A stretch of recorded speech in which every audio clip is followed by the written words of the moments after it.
Welcome to Microsoft Access 2013 Beginner Level 1, brought to you by AccessLearningZone.com here on YouTube. This video is Lesson 11 of 12 plus an introduction. If this is the first video you're watching in the series, click on the link shown to start this course from the beginning. Otherwise, we'll start Lesson 11 right now. In Lesson 11, we're going to build a couple of different reports based on our customer table, including mailing labels. So far, we've learned how to build tables, queries, and forms. Now, reports are very similar in design to forms.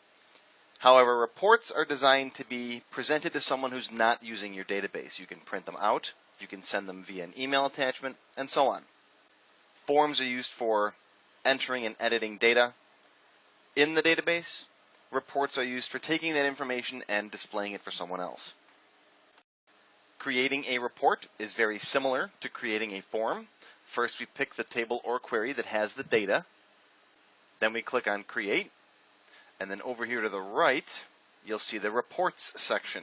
Now, just like forms, there are a couple of different ways you can build reports. First, we have the basic report, where Access just goes ahead and just builds you a simple report, just like the simple form designer. Then we have Report Design, which starts you from scratch with a blank report and lets you get in there and modify all the nooks and crannies and do all kinds of crazy things. We're going to talk more about Report Design in future classes. Blank Report sets up the report for you and then lets you go ahead and put the fields where you want in layout mode. We have the Report Wizard, which will ask you a few questions and then set the report up for you. I actually kind of like the Report Wizard. Then we have labels for making mailing labels and such. We'll walk through the label maker in a few minutes. Let's start with the simple report builder right here. Just click on that, and after a second, Access puts together a real simple report for you. Now, this looks just like the continuous forms we saw earlier when we were building forms, right? It looks just like the multiple items form. If I scroll down here, you'll see all the customers listed in order. There's a count down here on the bottom. You've got the title across the top here, which we can click and edit. Customer report for PC resale, or whatever you want to put in there. That's just a label. Over to the right-hand side, you'll see the current date and time. Now, I don't generally put this on here for forms, because it's kind of silly to have them on top of forms. But for reports, it's nice to know when this report was printed out. So you can see this was generated August 18th at 3 p.m., for example. If you don't want the time on there, just click on the time and press delete. And now you just have the date. Just like forms, reports have different views. There's report view, there's print preview, there's layout view, and design view. Design view we'll cover in a future class. Layout view is what we're in right now. We can come over here and resize some of these columns, for example. Right? The height of the row is dependent upon the data in that row. As you can see here, for example, these cells right here require multiple lines. So the row height is going to be higher. If you resize these just right, sometimes you can get some of these rows. Yep, see how they shrink down? There we go, see? Just like form design, report design is more of an art than a science.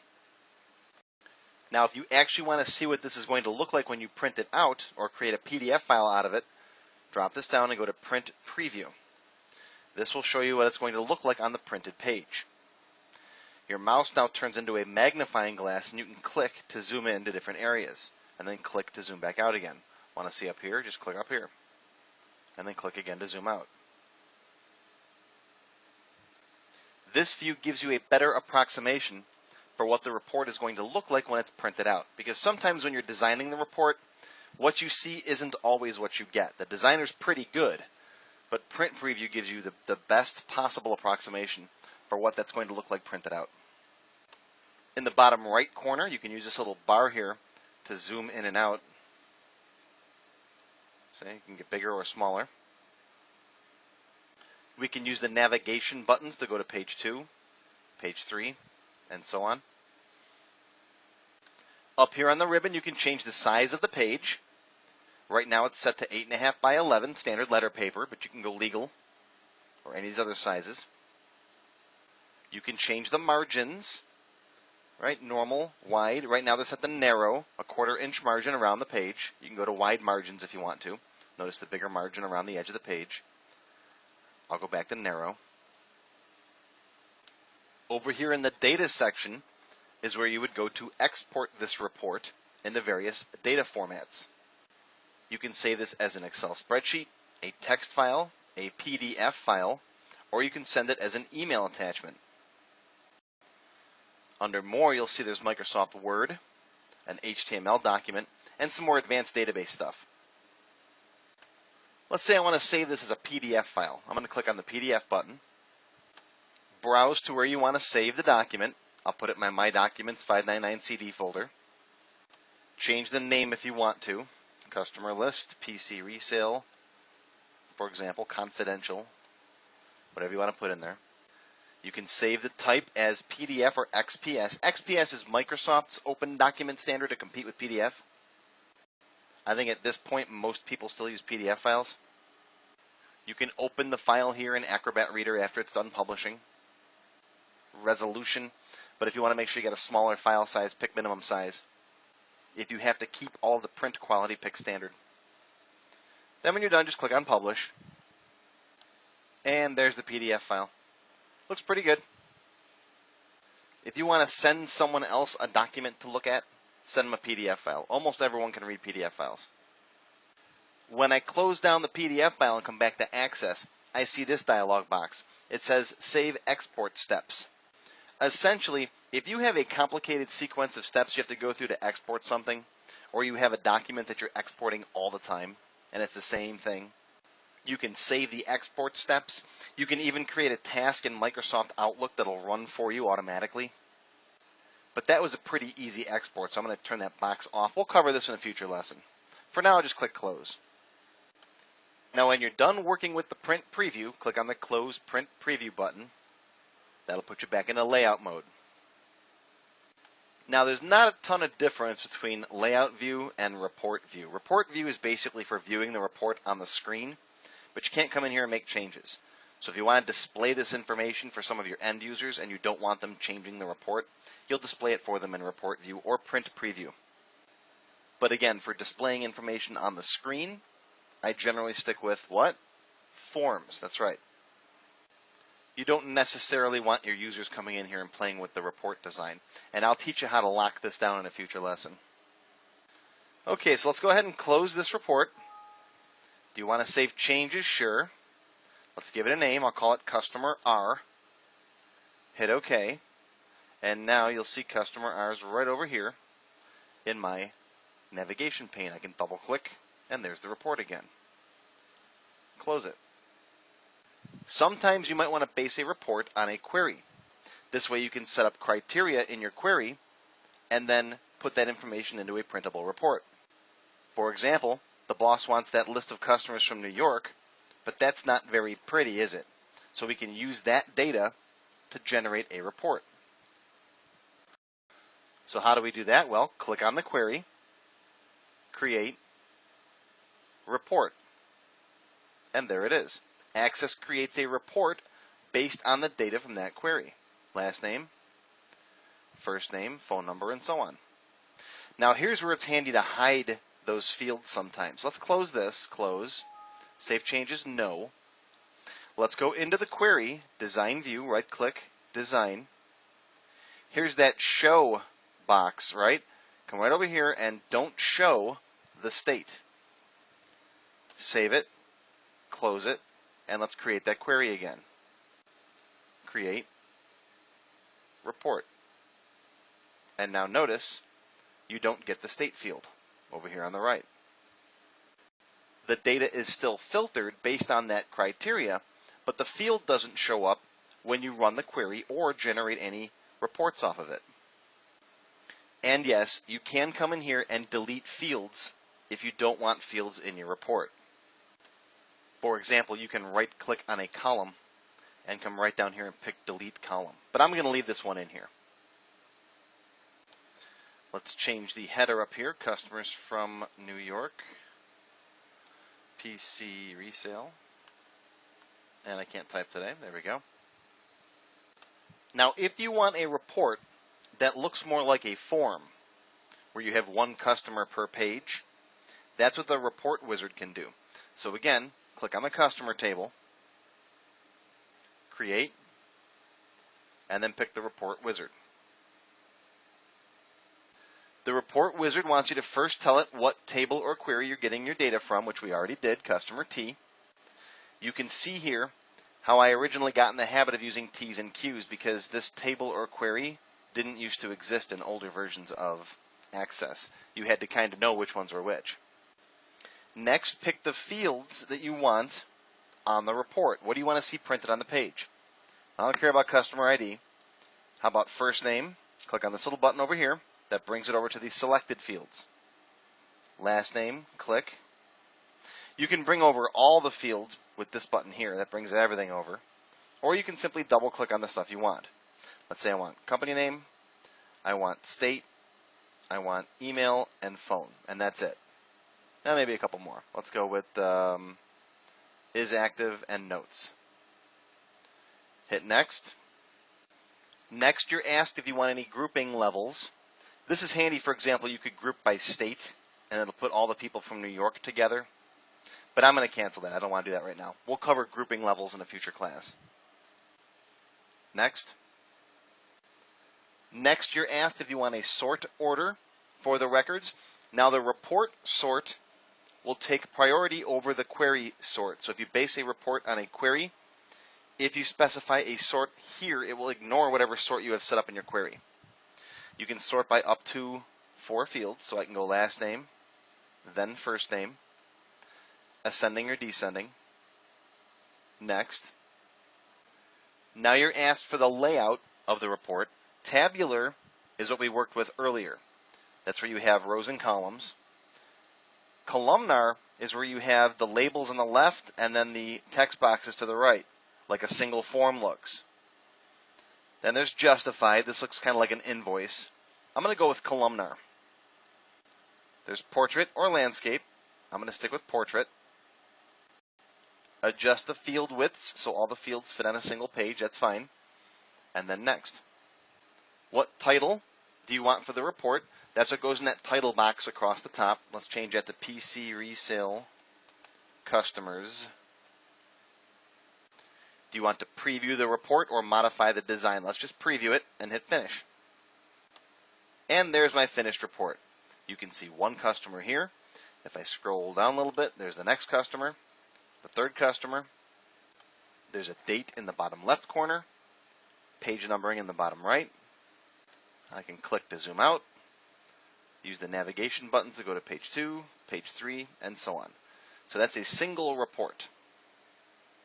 A popular question that I always get at this point, is it possible to force a new page after each customer? Yes, it is possible. It involves getting into the report design, which I will teach you in a future lesson. That's a little more advanced. Okay, let's close this report. Now, sometimes when you close a new report, it puts you into report design mode. That's what this is. This is design view. So if you see that, just click the close over here, and that will close the report down. Now notice Access saved that report. The report wizard will save the report for you when you're done building it, whether you want to or not. Now, you can rename this by right-clicking and selecting rename, or you can delete it. I'm just going to delete it. I don't really want that report. Are you sure? Yes. Once you delete it, it's gone for good. There's no recycle bin for these objects. That's why, again, make good backups of your databases. Okay, now let's make some mailing labels. Click on Customer T, Create, and then come over here and pick Labels. The Label Wizard starts up. Come down here where it says Filter by Manufacturer, and try to find the manufacturer of the type of labels that you're using. There are a lot of them. Avery is a very popular manufacturer, so most other label companies will have an Avery standard number on there. Make sure you specify English or metric. I'm English. Then pick whether you have sheet-fed or continuous labels. Sheet-fed labels work with modern printers, laser printers, inkjet printers. Continuous labels are those ones that feed into dot matrix printers, and it's one big long continuous line of labels that just keep feeding into the printer. I'm going to go with sheet fed. Then find the label that you're using. So I'm going to find 5160s. Where is it? I'm going to scroll down here. 5160s. That's where you get 3 across on an 8.5 by 11 sheet, and there's 30 per page, right? There's 3 across, 10 rows down. I think that's the most popular mailing label. But again, look on your box of labels to find the manufacturer and the product number. Click Next. Next, you can pick the font size, the font weight, and the text color for your labels. I'll keep all the defaults. Next. Next, we're asked to set up a prototype label. Set it up once, and then Access will replicate it for you. So here's what we're going to do. I want first name and last name on the first line of the label. So I'm going to pick first name, then click the button. Now, between first name and last name, I want a space. So I'm going to press space on the keyboard, then last name. Now to go to the next line, I'm going to press Enter. That brings me down to line 2. All right, company name is next. Enter. Address. Enter. Then I want city, and you can just double click on these. City, space, state, space, postal code, space, country, just like that. Now the number of lines you get here is dependent upon the font you pick. So if you pick a bigger font, you may only get 3 lines on here. I wouldn't go much below 8 point though. If you go too small, then the post office might not read your label. Let's click Next. What fields do you want to sort by? Well, if you're doing bulk mail, if you have a bulk mail permit, you might want to sort by postal code, then by address. Postal code will by default also be a sort by state then city, right? If you don't care about that, let me back this up. If you don't care about the bulk mail permit, you can go last name, first name in here as well. Next. What name would you like for the report? This is what Access will save the report as. Customer mailing labels are. See the labels as they will look printed, and then finish. And there we go. There's our mailing labels. You can click to zoom out. You can see we've only got half a page of labels. This reminds me to tell you a little tip. Sometimes when you have this half sheet of labels, you might be tempted to feed it in backwards to use the other half. If you have a laser printer, do not use a sheet of mailing labels in that printer more than once. If you've got an inkjet printer, don't worry about it. What happens is laser printers print by using heat. They basically sprinkle toner on the page and then use heat to bake it on. Well, what happens is that intense heat melts the glue behind the labels, and sometimes it makes those labels more prone to peel off inside the printer if they've been heated already. So I strongly recommend that you do not feed a sheet of mailing labels through a laser printer more than once. Dot matrix printers, inkjet printers, those are fine. Don't worry about it. If you print a lot of individual mailing labels, or just like 2 or 3 at a time, I strongly recommend you pick up one of those little label printers. Those are great. I have one on my desk. When you're finally ready to print this, just click on the print button. You'll see the print dialog where you can pick the printer, where you want to send it to. You can change printer properties. This menu is all dependent upon what printer you have. You can specify the range of pages, right? Page 1 to 4, for example, or just all pages. How many copies do you want? And then hit OK. I'm going to click Cancel because I don't really want to print this. When you're done, close Print Preview. That will put you back into label design. You can see here how Access set up that one prototype label. Then it uses some column formatting to print 3 columns of these. I will teach you about column formatting in a future class. It's a lot more advanced.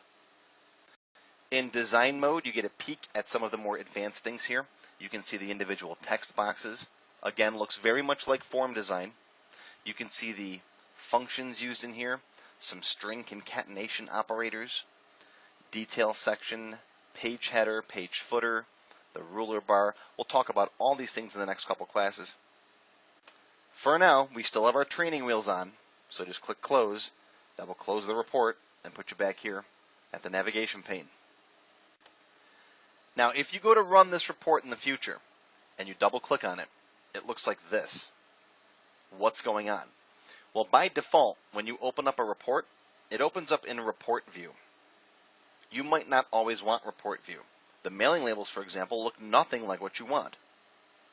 So what you can do is just come up to the top and pick print preview.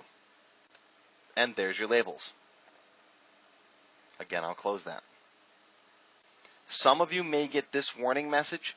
It says some data may not be displayed. There's not enough horizontal space on the page for the number of columns and column spacing you've specified. This basically means that your columns are too wide, but usually if it's a mailing label or a report that the wizard designed, it's set the column width exactly equal to the page width, so it generates this error message. If you see this for now, just ignore it. Just hit OK and everything should load fine. If it's a report you've built from scratch yourself, you may have gone too wide. In other words, you made your columns wider than the page. But again, at this point, don't even worry about that error message. Just click OK and continue working around it. Now, over the next couple of lessons, I'm going to teach you how to get rid of that error message. I'm also going to show you how to make a main menu form for your database, and you'll put a button on there so you can open up the mailing labels directly into Print Preview or print them straight to your printer. But for now, that's what you have to do. Open it up and then switch to Print Preview. Again, remember, training wheels. I can't teach you everything in one class. We have to learn how to walk before we learn how to run. So today we covered a lot of material.